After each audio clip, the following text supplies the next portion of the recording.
안녕하세요. 크리스찬 만나 정현숙 사모입니다. 여자에게 결혼은 참 중요하죠. 좋은 남편, 좋은 시댁을 만나게 되면 비교적 결혼 생활이 행복할 것입니다. 그런데 그와는 반대로 결혼을 하게 되면 아무래도 힘든 결혼 생활을 하게 되겠죠. 그런데 결혼한 지 얼마 안 돼서 남편이 죽는다면, 그것도 하나님이 치셔서 남편이 죽게 된다면 그의 아내는 정말 심정이 어떨까요? 오늘은 유다의 가정의 며느리 다말에 대해서 우리가 한번 생각해 보고자 합니다. 여러분, 마태복음을 펼치면 예수님의 족보가 나오죠. 그 예수님의 족보에 성경에서 여성이 5명이 등장하잖아요. 첫 번째 등장하는 인물이 바로 다말이거든요. 다말은 결혼하고 얼마 안 돼서 남편이 죽게 되는 너무도 불쌍한 여인의 모습으로 나옵니다. 오늘 창세기 38장에 보면 유다가 자기 형제들로부터 멀리 떠나서 아둘람 사람 히라와 가까이 지낸다는 말이 있습니다. 그리고 유다는 가나안 수아라는 사람의 딸을 만나서 가정을 이루고 아들 셋을 낳게 됩니다. 그리고 큰아들이 결혼한 이야기가 나오죠. 유다가 장자 엘을 위하여 아내를 데려오니 그의 이름은 다말이더라. 유다의 큰 며느리로 들어온 다말, 그녀는 어떤 여인이었을까요? 성경은 다말에 대해서 구체적으로 나오지는 않지만 유다의 큰아들 엘의 아내, 그녀의 이름을 이렇게 다말이라고만 기록해 놓았죠. 엘과 결혼하기 전에 다말은 여성으로서의 어떤 마음이었을까요? 성경에는 다말이 어떻게 해서 엘과 결혼하게 됐는지 그 과정은 전혀 기록되지 않죠. 그렇지만 다말은 결혼하면서 이 집안이 가나안 집안과는 다른 히브리 민족, 그리고 믿음의 가정, 하나님을 믿는 그 가정으로 시집 온다는 것은 분명히 알았겠죠. 어쩌면 다말은 이 가정에서 가나안 족속에게는 없는 그런 하나님을 경외하는 히브리 민족의 어떤 특별한 삶을 기대했을지도 모르겠어요. 그렇지만 그녀에게 다가온 가정의 현실은 그녀가 생각했던 것과는 전혀 달랐죠. 먼저 그녀의 남편 엘의 모습을 보세요. 유다의 장자 엘이 여호와가 보시기에 악함으로 여호와께서 그를 죽이신지라. 이 말씀은 다말의 남편 엘이 어떤 사람인가를 보여주는 그 대목인 거잖아요. 도대체 다말의 남편 엘은 얼마나 악한 행동을 하나님 앞에서 하셨기에 하나님께서 친히 그를 죽이시기까지 했을까요? 그렇다면 엘은 하나님 앞에서까지 이렇게 악을 행할 정도면 사람들 앞에서는 어땠을까 생각을 하게 되더라고요. 그리고 아내인 다말에게는 어떻게 대했을까 사실 궁금해지잖아요. 성경에 나와 있지 않지만 어디까지나 머릿속으로 상상해 볼 수 없는 상황이지만 다말이 과연 남편 엘과 결혼 생활이 행복했을까 한번 생각해 보게 됐는데 행복하지 않았을 거라는 생각이 들더라고요. 히브리 민족 믿음의 가정에 시집간 다말은 사실 이 가정에서 가나안 백성에게 느끼지 못한 그 무엇을 얻고자 기대했을 텐데 그녀에게 되돌아온 것은 과부라는 이름과 그 다음에 어떤 상처, 아픔만이 남아 있을 것 같아요. 이 얼마나 여성으로 봤을 때 불행한 삶인가요?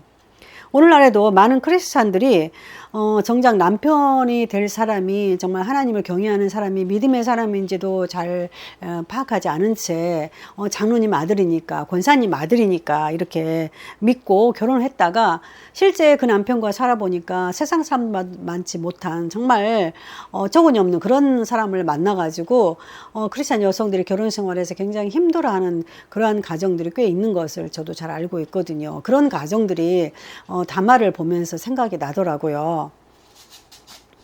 다말의 남편은 너무 악하다 못해서 하나님이 친히 죽게 하셨으니까 아내로서 정말 다말이 겪었던 고통과 그 아픔은 그 무엇과도 아마 비교할 수 없을 겁니다. 이제 과부로 혼자 남겨진 다말, 그녀는 하루하루 살아가는 것이 얼마나 큰 고통이고 힘들었겠어요. 그녀에게 정말 또 하나의 그런데 무거운 책임감이 또 그녀를 짓누르거든요. 그게 뭐냐면 다말은 그 가정에 이제 장자와 결혼했지만 대를 이어줄 수 없었잖아요. 남편이 죽어서. 그러니까 그 가정에 또한 씨를 남겨줘야 하는 어떤 의무감까지 도맡아야 하는 상황에 놓이게 됩니다. 유다가 오난에게 이르되 내 형수에게로 들어가서 남편의 아우의 본분을 행하여 내 형을 위하여 씨가 있게 하라.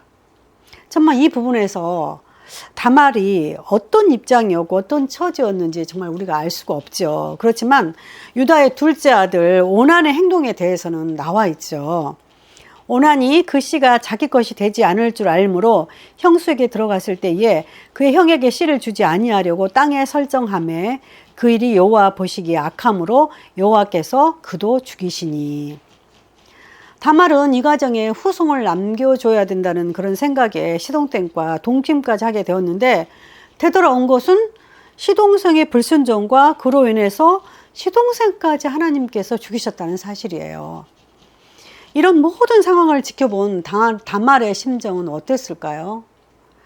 한 번도 아니고 두 번씩이나 이 집안의 남자들에게 이 같은 고통과 어떤 면은 배반을 당했으니 이제 그녀가 설 자리는 과연 어디일까요? 남편에 이어서 시동생까지 여호와 앞에 악을 행함으로 하나님이 치신 가정인데 과연 이 가정에 무슨 소망이 있을까요? 다말은 정말 너무도 기가 막혀서 그 심정은 그 어디에도 말할 수 없을 것 같아요.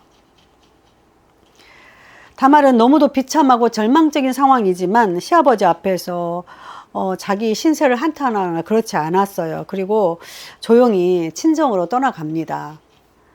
유다가 그 며느리 다말에게 이르되 수절하고 내 아버지 집에 있어 내 아들 셀라가 장성하기를 기다리라 하니 셀라도 그 형들같이 죽을까 염려함이라. 다말이 가서 그 아버지 집에 있으니라. 하나님 과연 이 절망적이고 비참한 상황에 놓인 다말에 대해서 왜 침묵하고 그냥 하나님은 눈여겨보고만 계신 걸까요?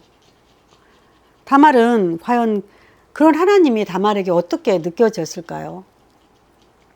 하나님은 살아계신 분, 전능하신 분이신데 믿음의 가정, 유다의 가정의 자녀들을 어떻게 저렇게 둘 다 비참하게 죽임을 당하게 하셨을까요? 정말 어쩌면 다말에게 하나님은 두렵고 무서운 존재로 여겨지지 않았을까요? 정말 다말은 결혼을 잘못한 걸까요? 하나님은 너무도 비참하고 불쌍한 다말에게 과연 긍휼과 자비를 베푸실까요? 다음 시간에 다말을 회복시키는 하나님에 대해서 우리가 한번 다시 만나보길 원합니다. 들어주셔서 감사합니다.